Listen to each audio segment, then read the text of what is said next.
Good morning, student. How are you? So, we are meeting again with a very new topic, that is elements of a cytoplasm. So, we were talking about cell structure. हम cell structure की बात करें तो बेटा हमने shape size देखा, उसके बाद पार्ट्स की बात की, तो हमने पाया कि सेल मेम्ब्रेन होता है, उसके अंदर न्यूक्लियस होता है और न्यूक्लियस के अंदर क्या होते हैं, डीएनए वगैरह होते हैं।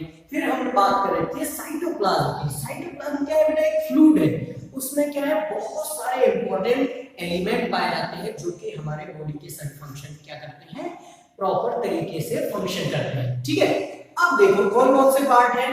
तो पहला है ईआर, एंडोप्लाज्मिक रेटिकुलम, दूसरा है गोल्गी एपरेटस, तीसरा है लाइसोसोम, फोर्थ है माइटोकॉन्ड्रिया, फिफ्थ है प्लास्टिड्स और सिक्स्थ है वैक्यूल्स। ठीक है, ये सब पार्ट के बारे में हम डिटेल में बात करने जा रहे हैं। तो सबसे पहले आइए बात करते हैं ईआर की। इसकी बात करें ईआर की, तो देखो बेटा ईआर का फुल फॉर्म क्या होता है? एंडोप्लाज्मिक रेटिकुलम, एंडोप्लाज्मिक रेटिकुलम, ये इसका पूरा नाम है। अब बेटा ये दो टाइप का होता है। कितने टाइप का? दो। एक होता है RER और एक होता है SER। अब बेटा R यहाँ पे क्या है? R है आपका रफ एंडोप्लाज्मिक रेटिकुलम। ये क्या है आपका बेटा? ये स्मूथ क्या है? स्मूथ है।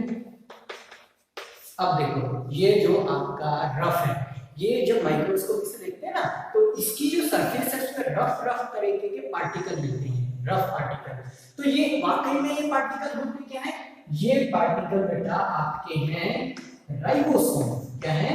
इस तरह से ये होते हैं बेटा राइबोसोम। राइबोसोम क्या है? राइबोसोम बेटा वही जगह है सेल में जहां पे आपकी बॉडी में प्रोटीन बनता है। ये याद रखना है, बहुत वेरी इंपॉर्टेंट। क्या होता है? प्रोटीन बनता है। वो कहां बनता है? वो पूछेगा प्रोटीन आपकी बॉडी में, राइबोसोम में। और राइबोसोम कहां मिलते हैं? RER में, एंडोप्लाज्मिक रेटिकुलम में। ठीक है, SER क्या करते हैं? SER मदद करते हैं नेटवर्क बनाने में, जिससे कि ये जो बना हुआ प्रोटीन है बेटा ये आपकी बॉडी तक कहीं भी पहुंच जाए। ठीक है, तो ये एंडोप्लाज्मिक रेटिकुलम हो गया। ठीक, अब दूसरा जो आपका साइटोप्लाज्म का पार्ट है वो है आपका गोल्गी एपरेटस। क्या है बेटा? Golgi apparatus, Golgi apparatus. इसको बेटा एक तरह से आप फैक्ट्री मान सकते हो। सेल की क्या है ये? फैक्ट्री। और फैक्ट्री में क्या होता है आपको पता है? फैक्ट्री में माल की पैकेजिंग होती है और डिस्ट्रीब्यूशन होता है। पैकेजिंग एंड डिस्ट्रीब्यूशन कहां से होता है बेटा? ये होता है आपके गोल्गी एपरेटस से। देखो सेल में मान लो कोई मटेरियल है, ठीक है, जैसे प्रोटीन सिंथेसाइज्ड हो रहे हैं या और भी कोई मटेरियल है, तो बेटा उनकी पैकेजिंग करना, उसको डिस्ट्रीब्यूट करना, ये सब किसके थ्रू होता है? ये होता है आपके गोल्गी एपरेटस के थ्रू। किसके थ्रू होता है? गोल्गी एपरेटस के थ्रू। तो ये याद रखना है आपको। ठीक है, थर्ड तो फूड फैक्ट्री भी बोलते हैं बेटा, इसको याद रखना है। इस तरह के टर्म बहुत इंपॉर्टेंट है। इसके बाद थर्ड आपका लाइसोसोम, लाइसोसोम्स, इनको बेटा बोलते हैं। इसका देखो पॉपुलर नेम बहुत ज्यादा क्या है, इंपॉर्टेंट है। इसका पॉपुलर नेम है सुसाइड बैग। क्या? Suicide bags. तो ये सुसाइड बैग क्यों रखा? क्योंकि सुसाइड करता हो, सीधी सी बात है, हाँ कि ना?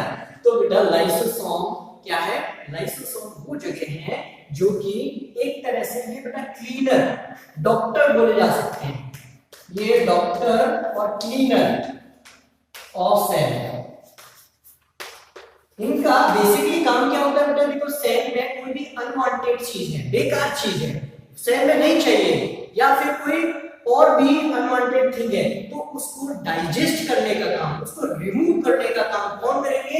लाइसोसोम करेंगे बेटा। हम करेंगे लाइसोसोम। और ये क्यों कर पाते हैं? क्योंकि इनके अंदर डाइजेस्टिव एंजाइम होते हैं। इसके अंदर क्या होता है? डाइजेस्टिव एंजाइम पाए जाते हैं जो कि अनवांटेड एलिमेंट्स को खाकर, पचाकर खत्म कर देते हैं। ठीक है, तो इस तरह तरह से लाइसोसोम काम करते हैं। सुसाइड वेग क्यों बोला? क्योंकि बेटा कई बार अगर सेल में मान लो कुछ गड़बड़ आ गई तो ये क्या करते हैं, उस सेल को खुद खाकर खत्म कर देते हैं। क्या करते हैं? क्योंकि उनके अंदर बहुत पावरफुल डाइजेस्टिव एंजाइम है, उनको कुछ खाने को नहीं मिलेगा, वो सेल को ही खाके खत्म कर देते हैं। कई बार जब सेल में क्या आ जाती है, गड़बड़ी आ जाती है। ठीक है, ओके। अब देखते हैं नेक्स्ट हमारा है माइटोकॉन्ड्रिया। फोर्थ एलिमेंट है माइटोकॉन्ड्रिया। ये क्या है? इनको बोलते हैं powerhouse of cell. Powerhouse of cell. जैसे आपके घरों में बिजली आती है डीपी से, वैसे ही बेटा जितनी भी एनर्जी चाहिए ये सब फंक्शन करने के लिए, है ना, वो सेल में कहां से आती है? Because of mitochondria. माइटोकॉन्ड्रिया क्या है? एनर्जी रिलीज करता है, एनर्जी प्रोवाइड करता है in the form of ATP. ATP के पैकेट्स होते हैं एनर्जी के, वो होते हैं एटीपी। एटीपी का फुल फॉर्म आप याद रख सकते हैं, एडिनोसाइन ट्राई फॉस्फेट। ये है बेटा, ठीक। Adenosine try phosphate. ए से एडिनोसाइन, टी से ट्राई, टी से फॉस्फेट। क्लियर है? तो ये क्या करते हैं? एनर्जी देने का काम करते हैं। Gives energy. ये क्या करते हैं? एनर्जी देते हैं बेटा। क्लियर है? ये याद रखना है, ठीक। नेक्स्ट आता है आपका एलिमेंट जिसका नाम है, बहुत ही सुंदर नाम है, प्लास्टिड्स। क्या नाम है? प्लास्टिड्स। ये 5th नंबर का, ठीक है। प्लास्टिड्स क्या होते हैं? प्लास्टिड्स हर जगह नहीं पाए जाते, हर सेल में नहीं पाए जाते हैं, ये केवल होते हैं प्लांट सेल में। Very very important, plant cell में।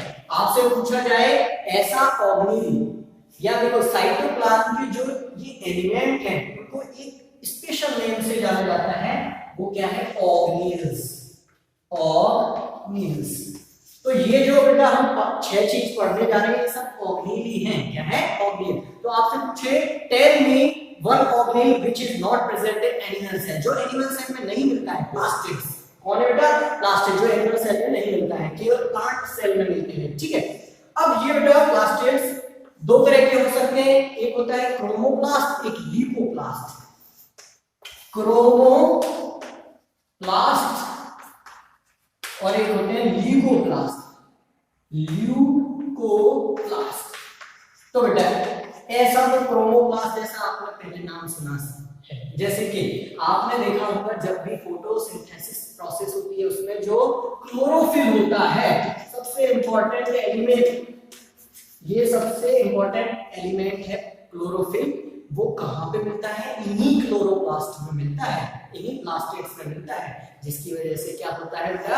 आपका फूड का सिंथेसाइजेशन होता है, मतलब फोटोसिंथेसिस प्रोसेस ऑक्योर होता है। ठीक है, ओके। नेक्स्ट हम बढ़ते हैं, नेक्स्ट ऑर्गेनिल है हमारा लास्ट, वो है वैक्यूल्स। क्या है बेटा? वैक्यूल्स। ये क्या है बेटा? ये एक तरह से स्टोरेज हाउस बोल सकते हो आप। क्या है? Storage house. क्या है बेटा? Storage house.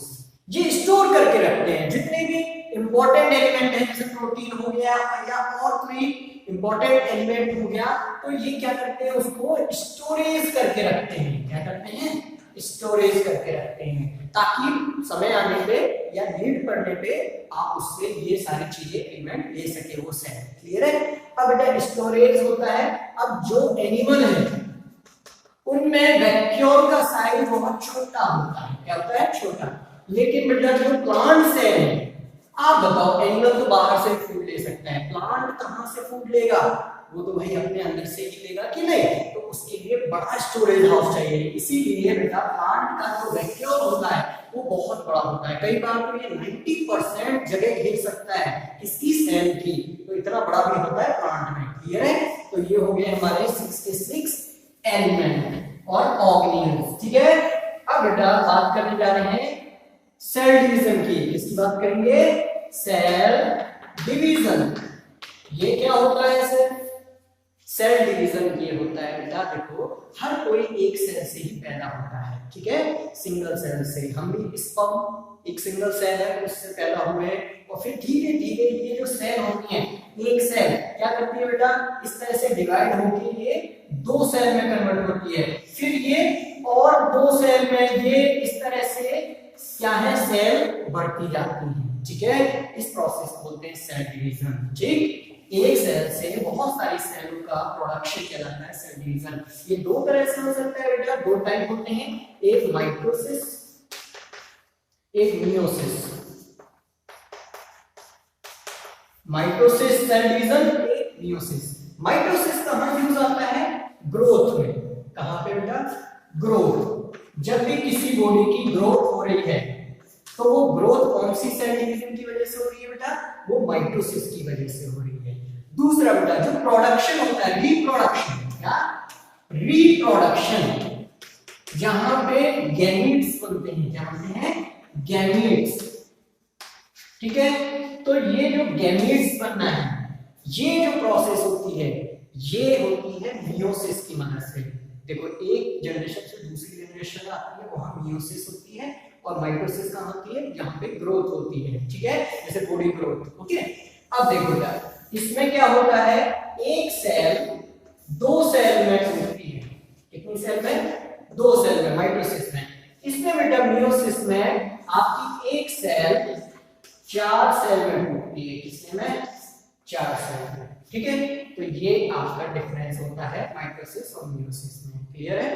तो यहाँ पे हमारा ये बेटा चैप्टर खत्म हो गया है। इसमें आपको याद रखना है कि सेल क्या है, उसका स्ट्रक्चर क्या है, क्या शेप और साइज सेम होते हैं या डिफरेंट होते हैं, साइटोप्लाज्म क्या होता है, डीएनए का फुल फॉर्म क्या है, और ये आपके ऑर्गेनेल्स, इनका काम क्या है, इनके पॉपुलर नेम क्या है, ये बहुत इंपॉर्टेंट है।